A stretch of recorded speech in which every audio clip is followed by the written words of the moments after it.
Hello and welcome back to the Impact Zone podcast. We are here again to talk more TNA wrestling shenanigans and we're talking about the results and whatnot of Slammiversary. So, what a show it was.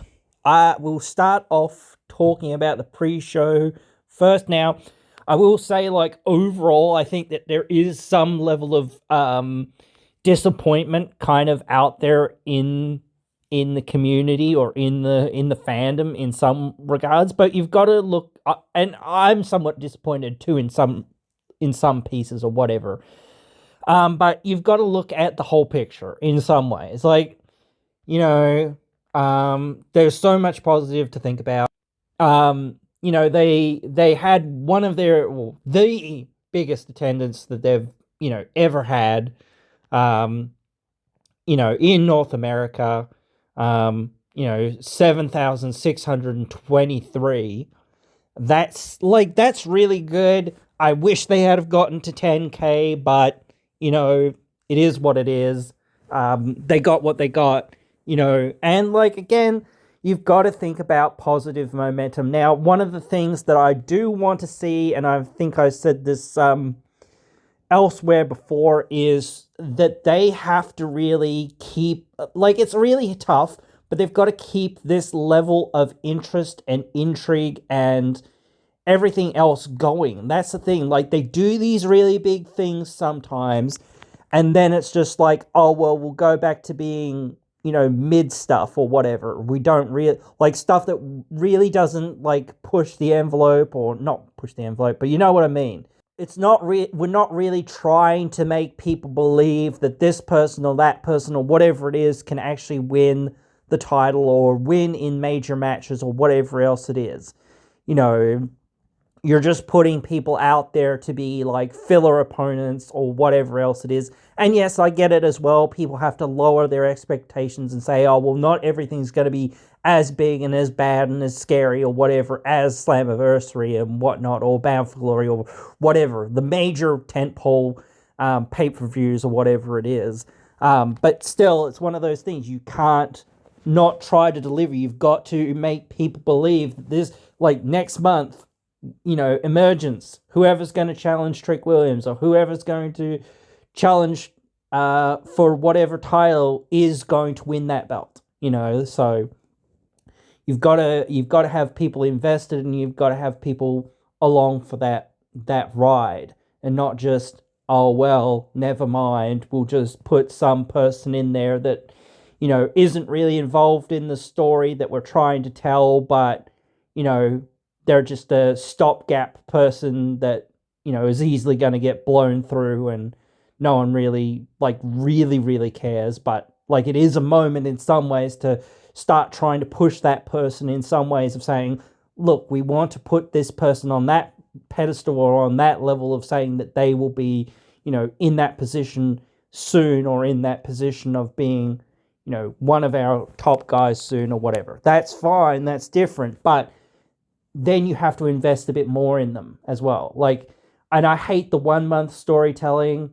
It's annoying when, you only pick up the beats of the story, 2 or 3 weeks in or whatever else it is. You don't pick it up, at, even before. It's why? What's going on? But there was a lot of positive stuff in this show. They teased stuff for Bound for Glory. As I said, they announced when Bound for Glory is. I'm not going to really get into that right now because it's too far away, and we're not really going to see much of that until right near at the end, as far as I'm concerned. So we'll go through from the opening match, the Elegance brand versus the Inspiration. Now, I was thinking that the Inspiration were gonna win, but they didn't, and was pretty confused about that one.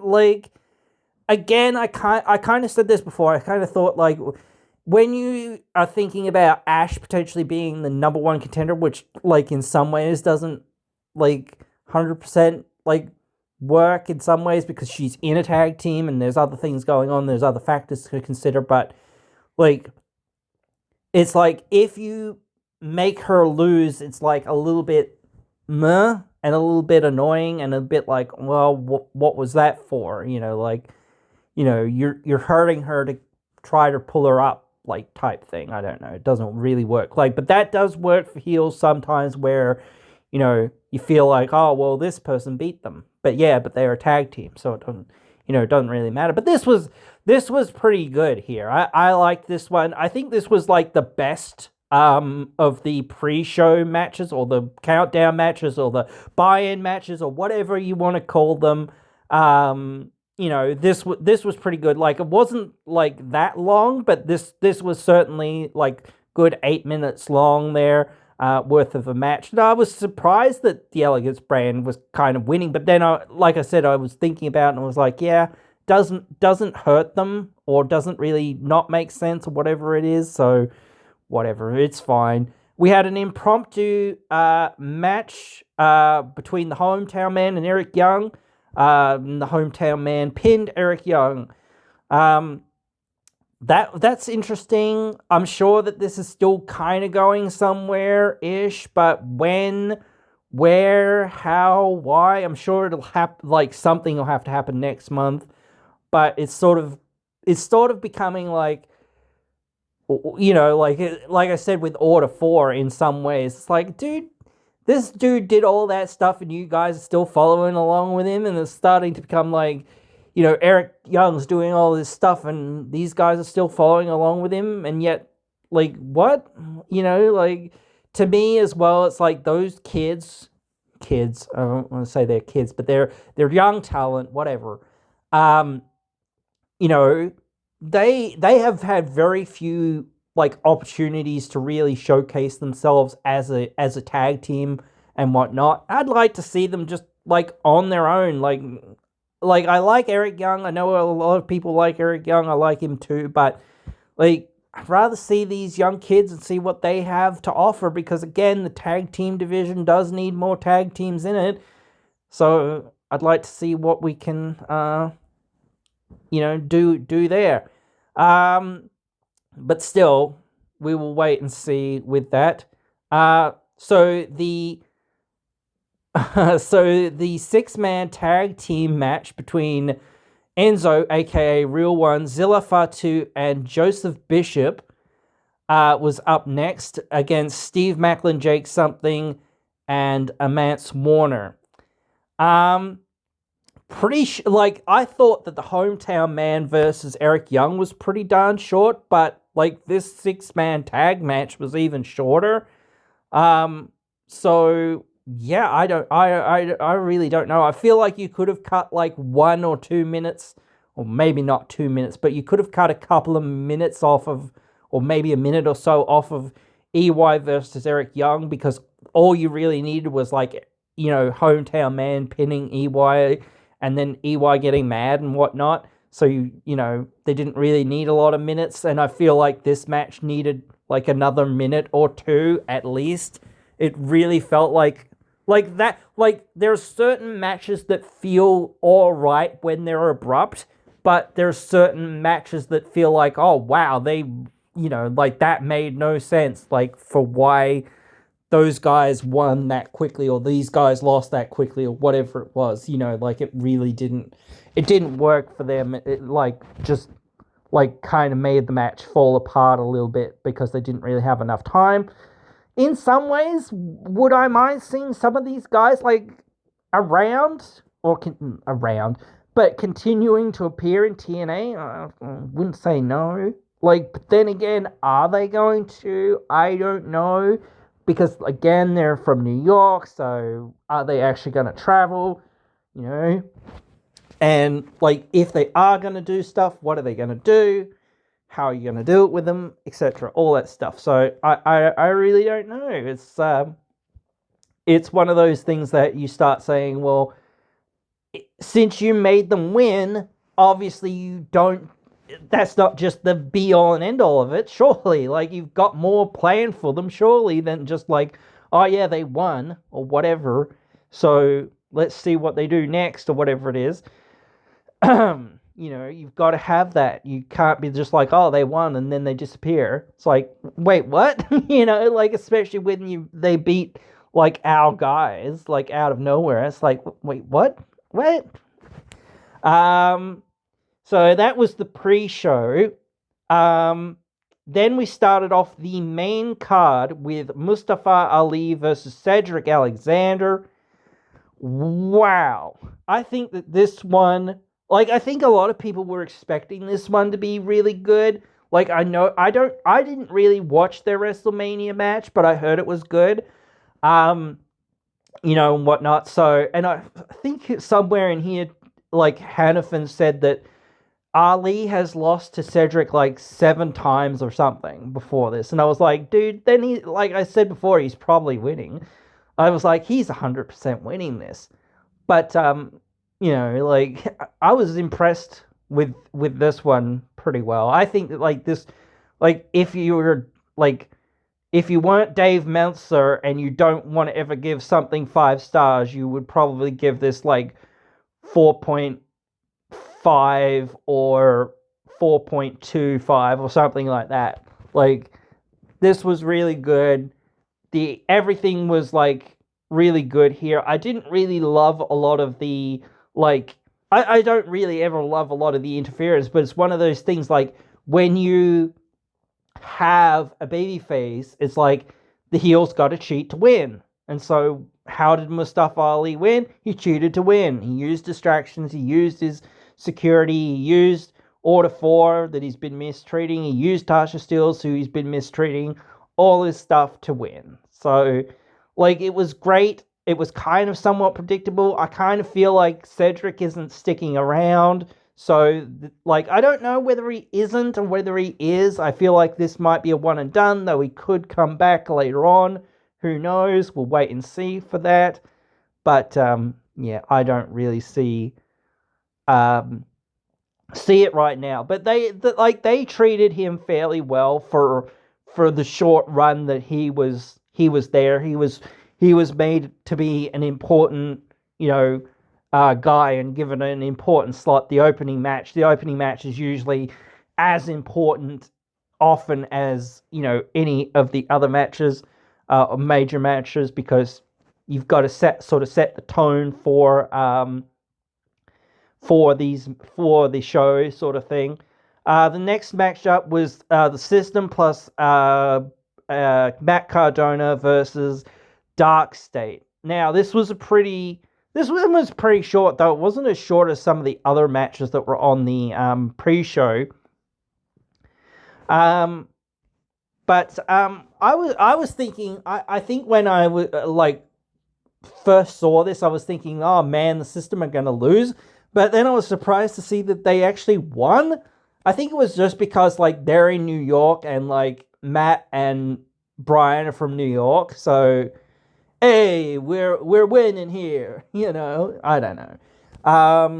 But yeah, this was just fine. I really liked some parts of this match, and it sort of showcased these young kids, or these young talent, sort of being in there with the vets, so to speak. And like they have to,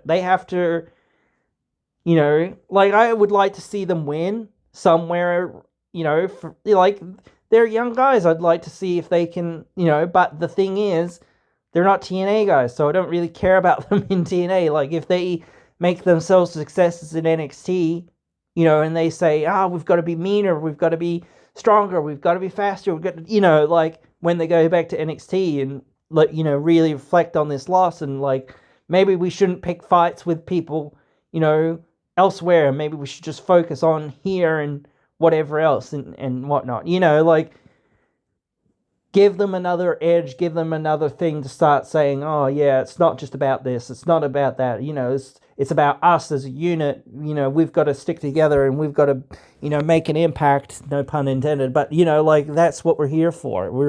We're here to be the next stars of the company. So we'll wait and see. Oh, well, I won't wait and see, but yeah, I don't really know where that's going for the system in some ways. Like, whatever. Indy Hartwell versus Tasha Blanchard. This one, I think a lot of, like, there was a lot of, or there always has been a lot of negativity behind Tessa since she's returned. But I think that, like, as a wrestler, that's where I want to talk about things. I don't want to talk about that other stuff. I don't really like, not that I don't really care, but I don't want to address it or whatever. It's just one of those things. We've kind of touched on it here and there. Yes, they should have done things differently, but we are where we are now, and it's too far gone to change things. And, like, we'll find out sooner rather than later. Like, I don't know how long Tess, like we said, how long Tessa's going to be with the company or whatever it is. So is she, like, she lost here tonight, and, like, she got suspended tonight. So, like, in a post-match angle with beating up Gia Miller and whatnot. So you start to wonder, like, is this sort of like the last beats for her?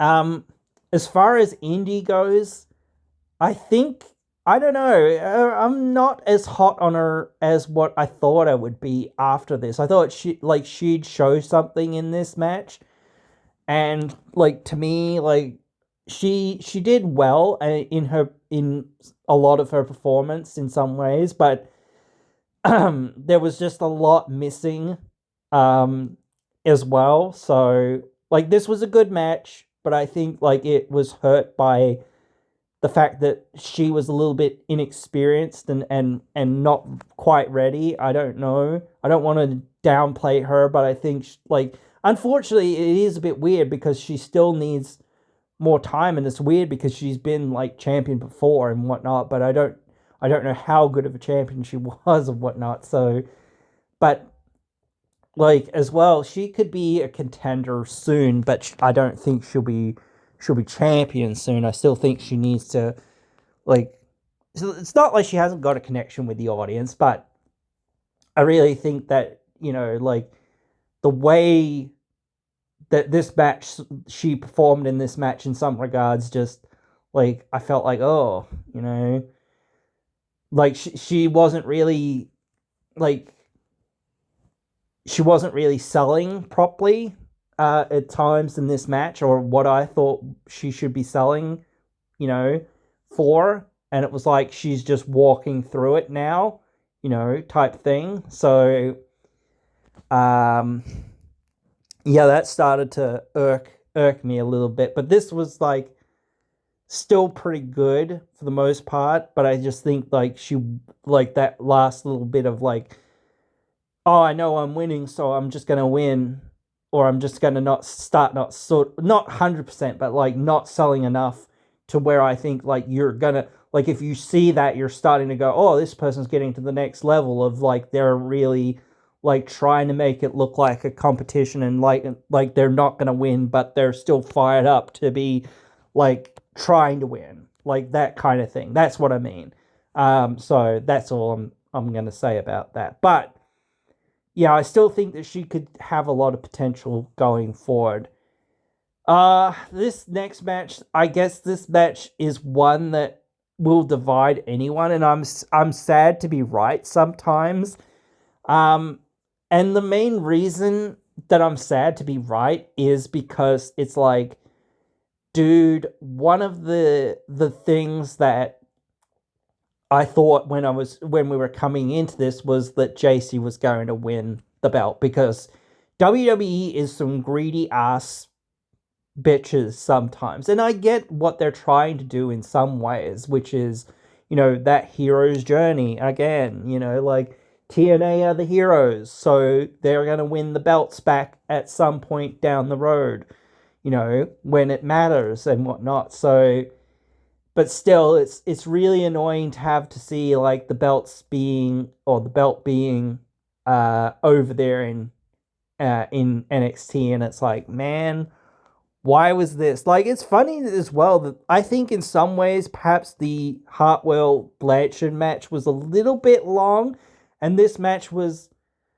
fairly short in some regards, but then again, it was still not too bad, but still, um, I don't know with JC Jane winning this belt, like, honestly, in some ways, but then again, I kind of felt like that as well. It's like TNA, at least in the Knockouts division, they've got a lot of young, up and coming babyface characters. They don't have a lot of great up and coming or even established heel characters. So they really, all those babyfaces need something to fight against. So it's like the perfect storm of, you know, somebody, from the outside, trying to retain the title against all the babyface, people that are in the division. The question sort of immediately does become who should win it off of JC, or when, or where, or how, or why. The obvious first thought is Bound for Glory. But that does seem a little soon in some ways, but I don't know. It's tough because it is like it's not tomorrow or next week or whatever it is. It's in October. So what are we now? What is it now? Where are we? I don't even know. I'm going to look it up quickly because I want to know, because I'm a little bit confused sometimes. So, August, September, October. So, where are we? July, June, July, August, September, October. It's 3 months away. So, I don't know about that. It's not infeasible, and it would make some amount of sense, but the ultimate question, I guess, becomes who. I feel like Masha might get you might also get some people like challenging JC in NXT, so like you can also get that whole, people challenging her from NXT as well, so I don't know, whatever. But still, I don't know. It's really tough for me to figure out that this is like something that was definitely like all right, but I think like a lot of people still have the bad taste of like, oh man, do we have to put up with this, and none of our guys like have the belts. It's like when Kenny Omega had the TNA title or whatever. It's like, man, like you know what the story is, and you know what the kind of payoffs kind of are, but like obviously that didn't pan out 100%, but still, um, you know, it's one of those things where like what is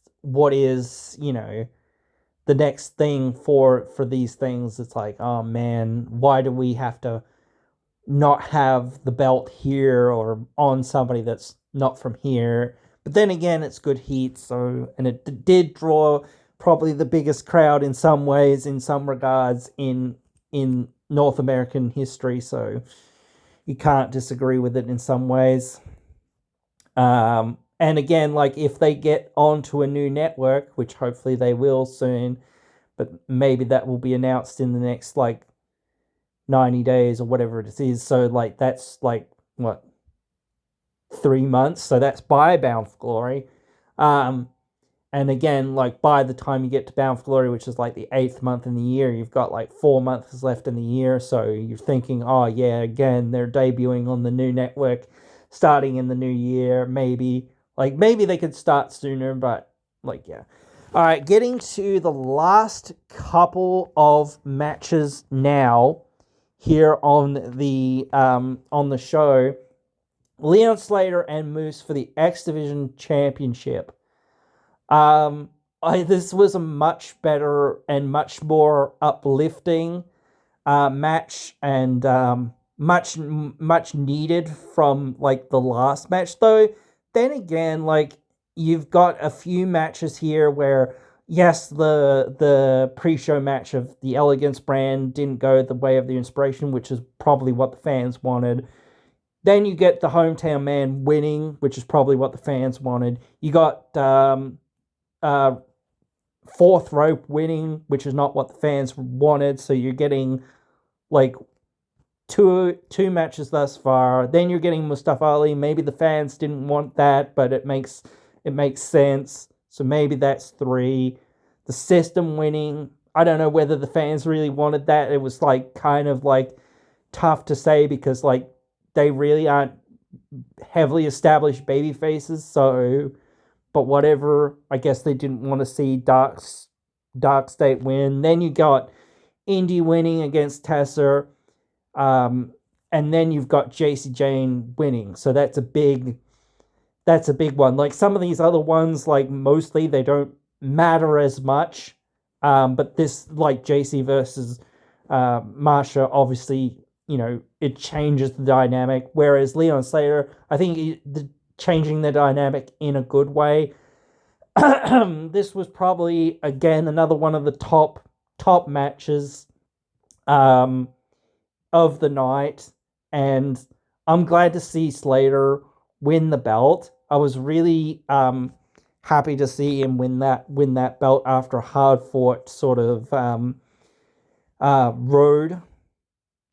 Couple of sort of surprises there with Moose kind of um, putting the belt on Slater. This match was like really insane though. Like um, and I don't know whether you start saying is this over between those two because like Moose did show that respect to Slater, like but then again, are you gonna like why wouldn't you have the champion getting his rematch? Like so I don't know. It makes it weird and it makes it like well what are you gonna do next? Like are you gonna do a chairs match or a tables match or some sort of like extreme rules match or what are you gonna do with them? Like it starts like before. If you hadn't had Moose put the belt on Slater, then I could have thought, okay, well they're gonna have another match and it's gonna be some sort of hardcore match. But does it make sense now? I don't know. But then again, the thing is, like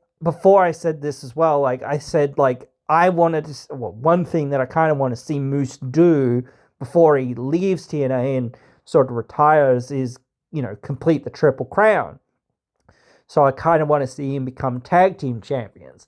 That's the only title that he hasn't actually like won in the company, I don't think, thus far. So, that would be interesting to see. I'd prefer him to go off and do that at some point down the road, but we'll have to wait and see. The other surprise was this, or at the end of this match, was when AJ Styles appeared. And like I thought like maybe he appear for the main event or maybe he appear just before the main event or something or whatever.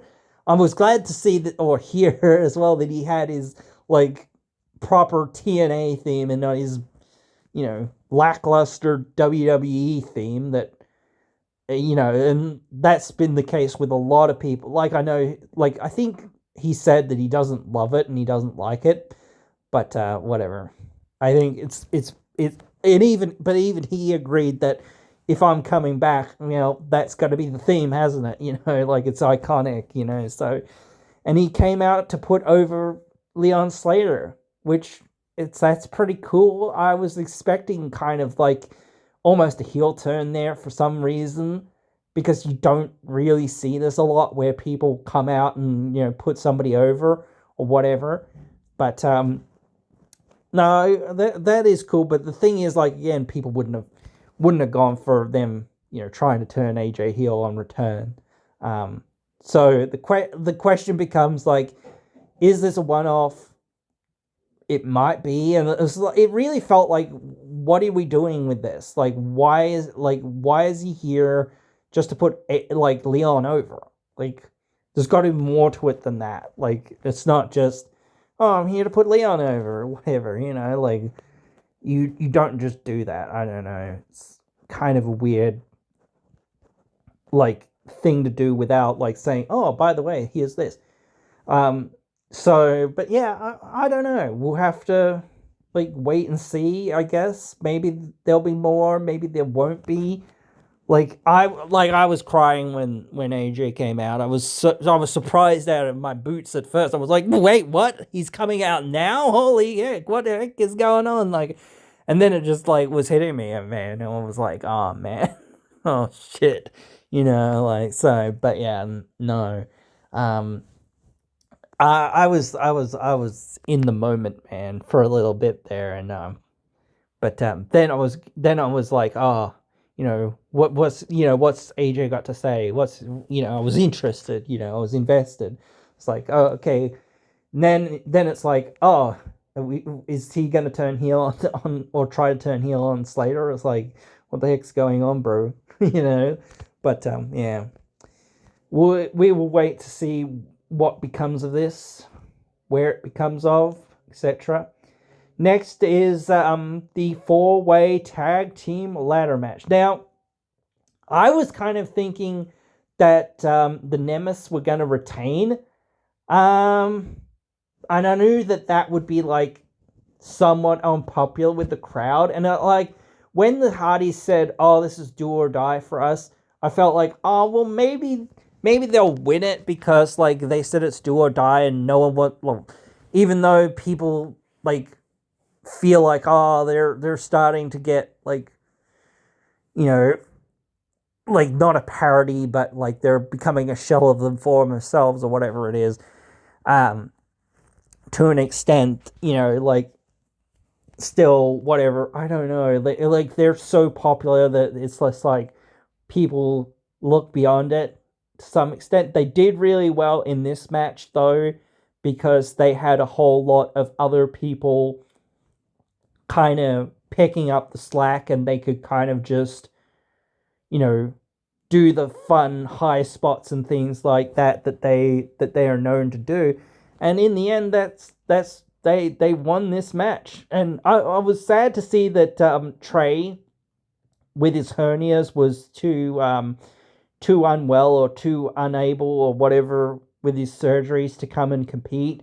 So speedy recoveries to Trey. I hope he gets well soon. It was cool to see Myron in there and doing stuff, and getting his time to be, properly, on a major stage. He hasn't really had very many opportunities. And I think like TNA should pick him up more permanently, honestly. But it becomes tough, I guess, because like, what are you going to do with three members of the Rascals? It sort of starts feeling like one of them has kind of got to, maybe start doing something else rather than just being attached to a tag team. They've kind of almost got to be a faction.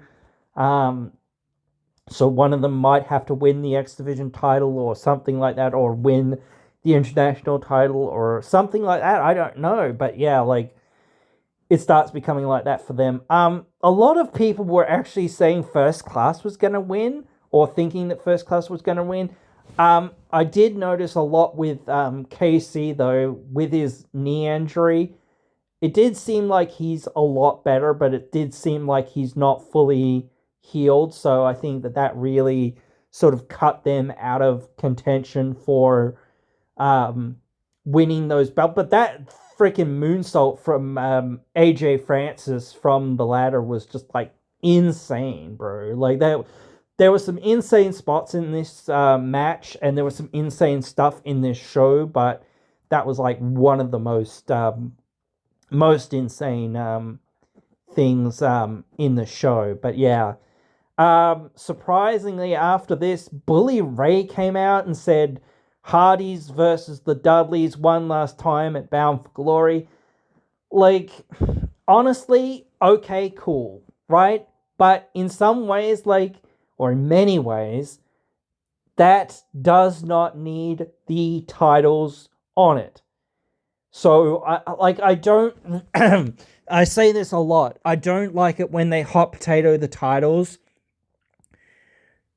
but I really don't think that Dudleys versus Hardys in 2025 should be for the titles, no matter what else is going on. Like, I feel like if Bully Ray comes along even, or whatever, Devon and Bully, whatever, come along and, you know, do their thing, or whatever else it is at Bound for Glory, and don't win the titles, it's like, yeah, so what type thing.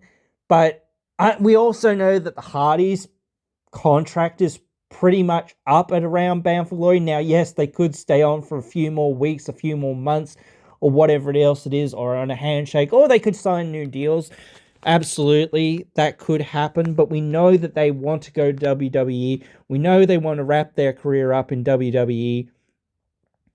So it becomes like thinking like, it's how do we get these belts off of Matt and Jeff before Bound for Glory? Because again, I would much rather see somebody, not anybody, but some team have those titles, and then the Hardys facing Team 3D in just like, not an exhibition match, but a marquee level match. Because I don't want to see them versus the Hardys for the titles. Because, like, though the Hardys, the Dudleys, and all these guys are legends and whatever, like, their time, it's you know, it is coming to that end.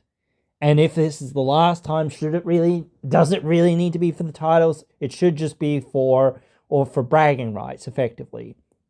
You know, it should just be about who's the best tag team of all time, and that really doesn't need the titles. Plus, when you put the titles on the line or whatever else it is, there's that extra element of, or that extra expectation of performance. Like, I just talked about it for a little while here. The Hardys can barely go at, you know, the level that fans would want them to. We know the Dudleys can't go at the level that we want them to. So, and maybe they can train for a few months or whatever else it is and all this sort of stuff, and they can put on one last big time match or whatever else it is. That's cool. But, you know, that, like, nostalgia does sell things, and it is important, and these guys are legends, and they are important, and they should be treated with a lot of respect and all of this sort of stuff. But at the end of the day, they're, I don't like to say it, but they're yesterday's news. They should not be the guys that the show is continually built around. You need to find new tag teams and new guys, because what happens when the Hardys do leave? You know, you're just going to turn around and go, oh, well, we'll vacate belts again or whatever, you know. Like, you could do that, but it really sucks when you don't have somebody like the Hardys or these legends, these icons, help put over the next generation of tag teams.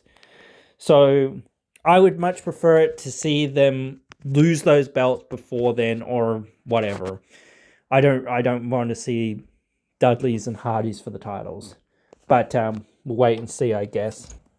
Alright, lastly, the main event. Now, I think that this is the match that probably pissed most people off. It certainly annoyed me a fair bit as well, honestly, when it went down, because, like, and sometimes, as I said, I hate being right, because, like I said before, like, they're probably, like, Trick has only just won this belt. They're probably not having him lose the belt. Right here, right now, it does not make 100% sense for him to lose it right here, right now. In many ways, that does suck, because it is like, here's all this investment, like, on Santana, and I felt like it does make sense to put the belt on him. But the thing is, like, I can't really defend it. Like, I can't really defend them, like, putting the belt onto, or keeping the belt on Trick. Despite how good this match was, or whatever, I don't know what to think. And,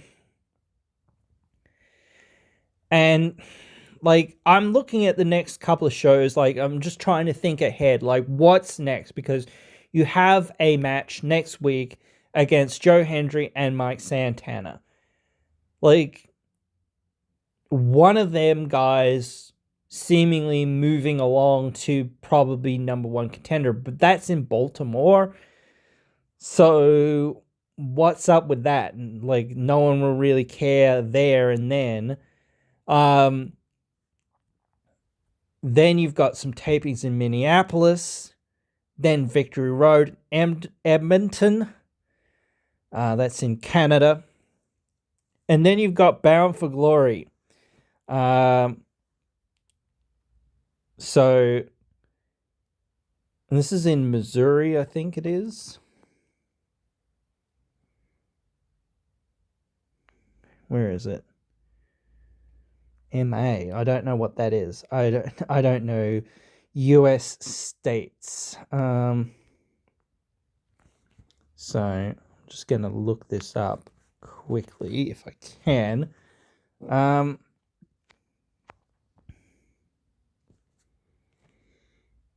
Let's see. Can I find it?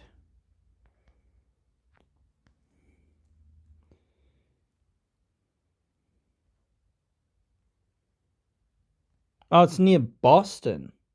Oh, well, it's in the same state, Massachusetts. So, yeah, it is Massachusetts. Okay. There we go. I figured it out.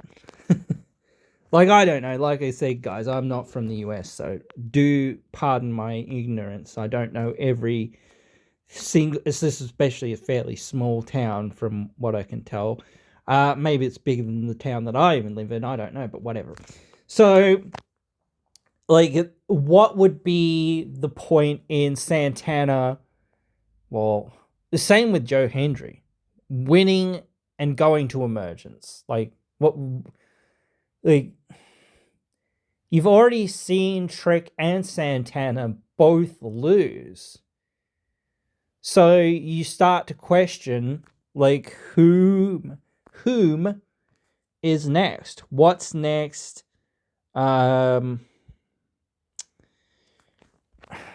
You know, like, where are we at? Where are we going? Why are we going there? You know, you've got Steve Macklin, but he's really already connected to that international title. Maybe Elijah, maybe you could have him come back, but I think they said he's out for like 6 months. Which sucks as well. I hope he gets well soon. So I'm just going to quickly look through, seeing who else is here. Like, maybe Mace Warner, really low-hanging fruit, Jake something. Maybe Matt Cardona, I don't really know. You could push Moose back up into that position of being in the world title contendership. You could put Mustafa Ali into that world title contendership. You've got Sami Callihan there, so maybe you could push him up into that level too. You've got Eric Young still, kind of. You could push him into that position, but that's like about it. Like, you've got some young guys like the Rascals or whatnot, but no one really that would be in the best position, like, besides Hendry and Santana, that would be in a good position to be like a good opponent besides them for or a great opponent for them. You can maybe turn Frankie Kazarian babyface-ish, maybe. I don't know. That'd be a hard task to do. Eric Young, same sort of thing. I would say a hard task to turn him babyface, but he is there. I'm just starting to look now. Maybe like Mace, I'd said him, but he wouldn't really make a whole bunch of sense. It's been a hard task turning Matt Cardona babyface, so I don't know. You really couldn't turn Mustafa Ali babyface. Maybe if Cedric Alexander is sticking around, maybe he could be in contention. But then again, he's just lost, so it's like, well, that makes no sense. realistically, you kind of just need Joe and Santana to be there. Like that, or you need to bring back Ace Austin or somebody on that level, someone on that par, maybe AJ Styles. Like we said, like he could have one more match. We wouldn't say no, but it's like, what are you gonna do when you put the belt on AJ? What's the point of putting it on AJ? So it's a good moment, cool moment. Fans will like it, but it's like, well, what does that do? Because is this going to be, you know, however many more months of AJ and then he loses it to somebody? Why? Like, you know what I mean? Like, where is this all going? Like, you know what I mean?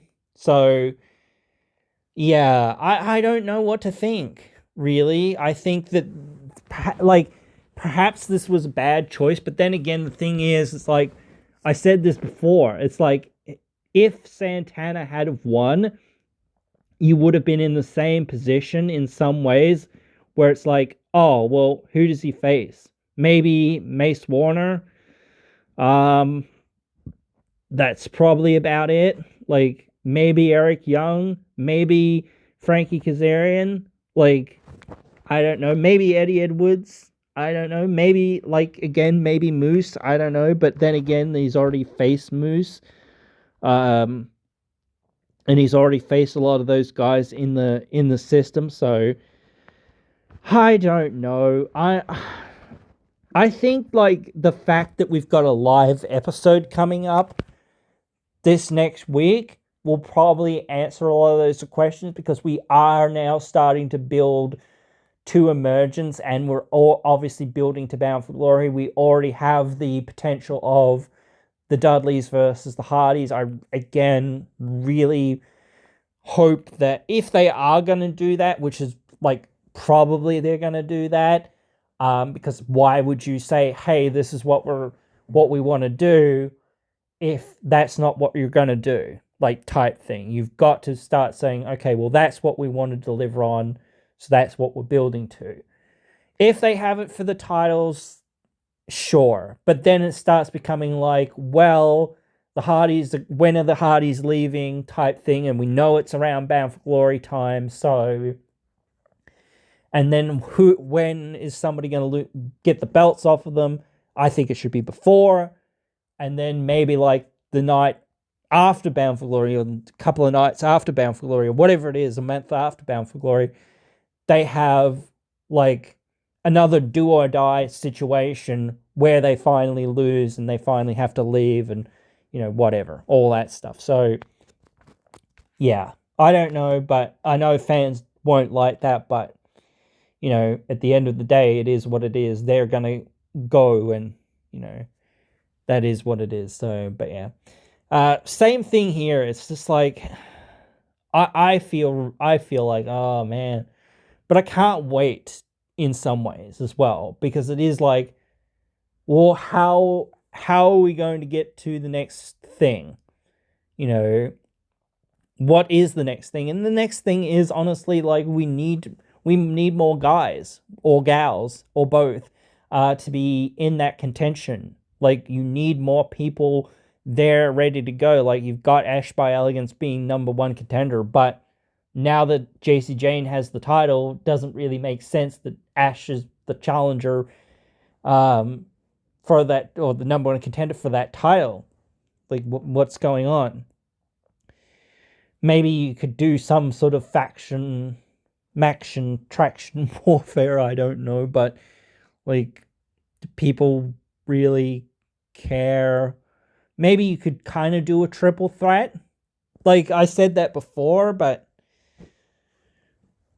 they just did a triple threat. Do people really want to see another triple threat? And do people want to, like, if JC was to retain there, then what do you do?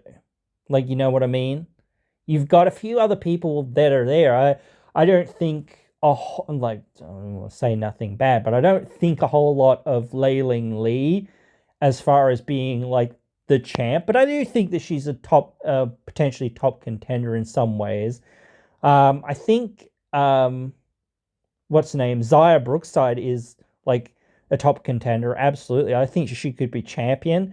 Um, but it makes me wonder because I think she was injured at some point. Hopefully, she's not too injured. Actually, I've been saying this for a long time, but I really want Kylan King back. But when and where and how and why that's going to happen is anyone's guess. She's been out with that leg injury or that knee injury for a long ass time, and it just feels like she's basically like gone and not coming back in many ways. So I do feel bad for her because it did feel like she was kind of gaining that momentum, and she could, like, if she hadn't have gotten injured, I think a lot of things would be different, even if she wouldn't have won the belts or whatever it was, or the belt or whatever it was. So I think if she had been made into something big, that it would have been like, at least here's another person that's a big contender on our roster, and things like that. So that's where I'm thinking right now. But I'm hoping for something.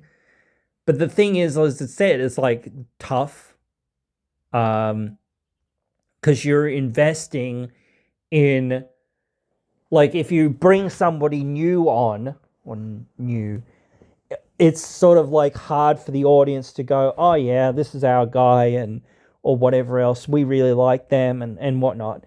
Like, I don't know, you could try to do it with Cedric. It'd be really tough, but it's not impossible if he's sticking around. Like, I don't know whether he is or whether he isn't. My assumption is that he isn't, but I could be proven wrong. I'd love to be proven wrong. I'd love to see him just there and doing stuff, but then again, he lost, so it's like, well, he's got to build back up. Be more somewhat interesting if he if Ali somehow wins the title and then Cedric wins it off him somehow, whatever. But whatever, I don't know. You've got to have, in my opinion, those guys are like, I like Ali, and I do think that he could be one of our guys in some ways, but same with like Kazarian and EY and a lot of those guys. I don't love to say it, but they're yesterday's news, but they can still be really useful and really helpful in helping people get over. If you were going to make Kazarian the champion, I think you should have pulled the trigger a long time ago. The longer you don't pull it, like that trigger of saying he's going to be the guy or whatever, I think the less and less likely it becomes that he's going to do it. You know what I mean? So I just don't see him doing it. Even though that he beat, Hendry a couple of months ago, whatever it was. So I don't know why they perhaps shouldn't have done that or whatever. I don't know, unless they were, going to keep going down that route or keep him strong or whatever it was. So, or keep him in contention. They kind of did, because they kind of kept him, were putting them out there to do commentary for the main event.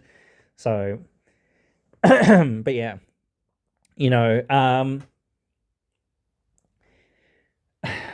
yeah, like there's some people that are there, but like Jake something and some of those other people, but like Jake basically has never won a match, basically never. So there's like no believability. You need to build him for like 5 or 6 months or even a year or two of just winning matches, winning things here and there, finally, or whatever. I think like he honestly should turn heel. He'd be a good heel, I think, if he I think like he almost can replace Moose, like, in the system in some ways, if he turns heel and does it right in the right way, and they actually focus on him rather than just turning him heel and putting him in some random tag team was what they did. Like, that wasn't bad, but it wasn't like good, because they didn't really focus on the tag team enough, and they didn't really give it enough like things, and like they didn't give Hammerstone enough, I don't think, either. I think he should have been a much more major single star. And And I think some guys or some gals or some people that were kind of there, like PCO, like he was a major star. Like, dude, why does this dude, like, I know fans really liked him, but why is this dude getting over? Like, or getting more wins or whatever else it is, and not helping just build up the younger crop of talent? Like, that's stupid. He can't go for another 10 years or another 20 years or another whatever years. He can maybe go for, and he can't really go that well, but still he can go maybe for another couple of years, and that's about it. So it's time to use him to friggin' put over some of the newer talent, not just. And they mishandled his title run too, when he finally got the belt and whatnot. And then he did what he did and whatnot. But yeah, like, it is what it is sometimes. That happens, But again, that's why, again, like Mace, when he came in and he did stuff and he made an impression and whatnot, they put him over, or mostly put him over, so that when he, finished up his feud there with Callahan, he was set up and it felt like, oh man, this is a new guy that's, been added to the roster, not just he's here and he exists. Actually, they kind of did that with W. Morrissey a few years back. But yeah, like, and they've done that with a lot of people, but like, it feels very similar to that in some ways. Like, just to point that out there, I guess, I don't know. But yeah, like, overall, I think I enjoyed most of the show, but like maybe the last couple of things, like, I didn't really think like this was like even if I think, oh, I don't want to see them hot potato the title or whatever, I would rather see the title be on Santana, because that would make sense. Like, in some regards, like, its hometown I think it's time to pull the trigger type thing. Even if you say, oh, well, what's he going to do after that? Well, what's Trick going to do after this? Like, he's still going to have to feud with Hendry and Santana, probably, because there's not really anyone else, unless you take the international title off of Macklin, or unless you have Macklin kind of getting in there and challenging him champion versus champion type thing. I think that could work, maybe, but then you've got to give things to Macklin as well. You can't just say, oh, well, he's going to be the first challenger. He's got to probably challenge at Bound for Glory, And then again, you're kind of skirting around the fact that Santana and Hendry are there. You've got to use both of those guys to help get other talent, pull them up, to that level. And you've really got to establish Santana as not just being one of those top guys, but actually being a title holder. He can't just go without holding the belt, So you've got to actually let him hold the belt. And maybe like him winning the belt and then Trick winning it back, or I don't know whether, like, that even like it increases the problem. It's like, as I said before, how long can you keep this song and dance up of like the same old thing of like Trick has the belt, how long can he hold it, type thing, and like how long can he keep up the schedule being between WWE and TNA, like, and I know they want him on the main roster, so it's like, well, kind of time to wrap this up. Though then again, you could start thinking like, well, instead of like somebody in like winning it on a TNA event, you could think of saying, well, how could we get our TNA guy to win it on a WWE event? Because that would be good. That'd be good, but as well, because that'd be big promotion. It's like a WWE event with the TNA title on the line, and here comes, somebody from TNA to win the belt back. Though then again, Trick is in NXT, so it's really only going to be NXT WWE, not like main roster WWE pay-per-view or PLEs or whatever. So I guess it wouldn't be as much, but still, like, you could still push it up there and being on, like, you still have people going to challenge Trek over there. So I don't know. But yeah, guys, that is where I'm at with this show for now. I want to hear what you guys have to say and what you guys have to think.